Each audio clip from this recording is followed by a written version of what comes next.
Last week, we launched an operation to fill the market demand that LEGO refused to touch. Today, reinforcements have arrived. Introducing the A10 Thunderbolt, F4 Phantom, V22 Osprey, and 2 Armored Beasts, all crammed into a 900-piece set the big red logo brand won't touch. But does more pieces equal better build, or just longer nights sorting gray plates?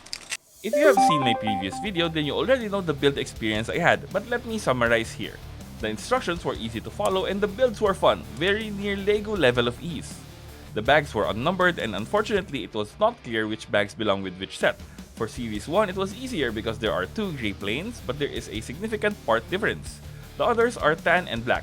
With this Series 3 sets, there are 3 gray planes, so I ended up opening the bags and looking for the unique pieces like the black tiles and the black boosters.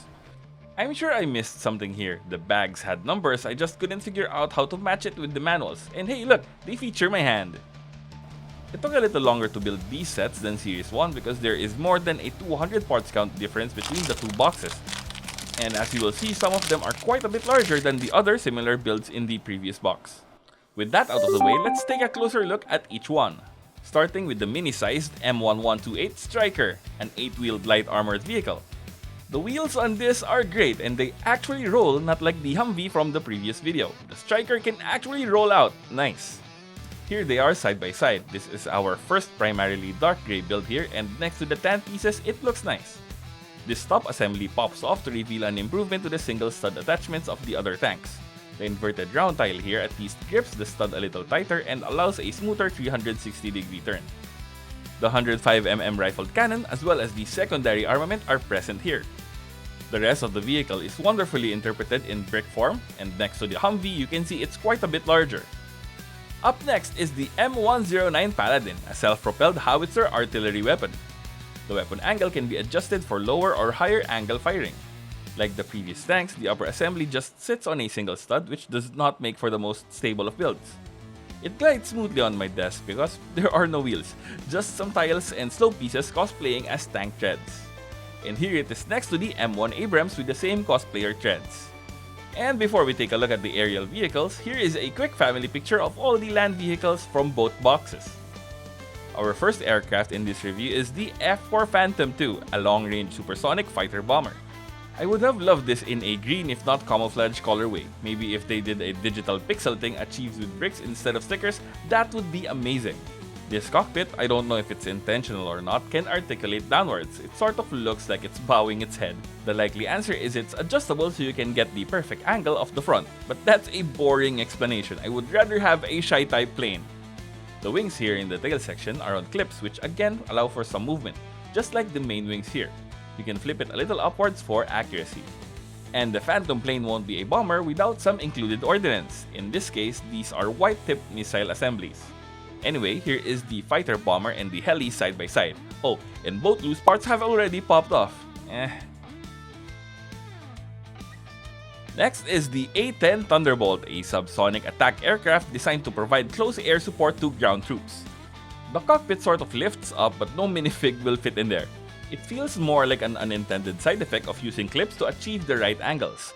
Speaking of clips, there are a couple of them on the supposed fixed wings and I do not know why. It's not like there is an angle to be achieved here. If you have an idea, drop it in the comment section below. Its primary and built-in weapon is the Avenger autocannon, one of the most powerful aircraft cannons ever flown, represented here by a black lightsaber hilt piece. I would say that this is larger than the F-22 Raptor but not quite as dense in detail. What it does have are 2 turbofan assemblies and additional missiles, this time in white as well as grey. And here it is next to the MQ-9 Reaper. The UAV has a slightly shorter wingspan and it looks like the Thunderbolt can carry the whole drone on its back. And our next set is a fun one. Meet the V22 Osprey. It's a tilt-rotor military transport and cargo aircraft. Yes, this is a VTOL or a vertical takeoff and landing aircraft. It's called a tilt-rotor because the rotors, well, tilt. The more you know. In the case of this brick-built tilt-rotor, the rotors can move through the use of technique pins connected to the fixed wing section of the plane. Mind your ground clearance when tilting it forward or you will pop off a propeller. There are tiles attached rather precariously to this 3-blade technique plate. And here's something cool, you can even rotate it to the other direction so he can back into a parking space. Just kidding, we all know the plane hangars have a strict park facing the wall policy. The rest of the plane is appropriately beefy and the shaping is excellent, from the wings here at the rear, to the tapering of the middle section, and everything else. The front uses black tiles and pieces, but I can't help but wonder if it would look better with clear pieces like the Black Hawk. The underside is bare apart from some landing wheels. Oh, and I almost forgot, the panel here at the back swings down so you can see the cargo hold. Not a lot of space in there, but it's a neat detail. Here is the V-22 Osprey with the F-22 Raptor and Black Hawk. This VTOL really is a cross between a plane and a heli, best of both worlds. Hands down, this is the largest set in both boxes with 287 pieces. For comparison, this set has 227 pieces and it's a solo boxed set. I am really excited to build this one, and when I review it, I will compare the build to this V-22 Osprey. If you want to see that review, then don't forget to like this video so we can do more military set reviews. Accessibility. The sets are appropriately easy to build owing to its 10+ age rating. The manuals have nice clear instructions. You won't be lost even if the sets are primarily a single color. I can't say the same about other alternative sets, so kudos to the brand. They make promises on the front of the manual, namely that this set will improve your creative ability, family interaction, observation ability, thinking ability, and practical ability. The family interaction factor is interesting because tandem building would be great with this box set. You have 5 vehicles to choose from and they can all be built independently. Nice! Accessibility score of 5 out of 5 stars. Quality. The clutch power of the bricks are still excellent and the designs are top-notch. Each vehicle is wonderfully reimagined in brick form. I particularly like the VTOL, which is the largest one here. But I do have one note. You may have noticed that this piece on the VTOL is lighter. It's like the rest of this is already light gray, but they found a single even lighter gray to mix in. I'm not sure if I made a mistake or if it's a quality issue. Either way, it's not a big deal for me. I can probably swap it out with a piece from a more inconspicuous location or even with a piece from my inventory. Quality score of 5 out of 5 stars. Value. Despite having 200 or more parts, the Series 3 set is priced exactly the same as Series 1, which makes this version slightly better value. If you only get one set and you are only focused on price per piece, then this is the box for you. Otherwise, if you really like the F-22 Raptor and everything included in box 1, then go for it. But really, the right answer is just get both and fill out your mini platoon. Value score of 5 out of 5 stars.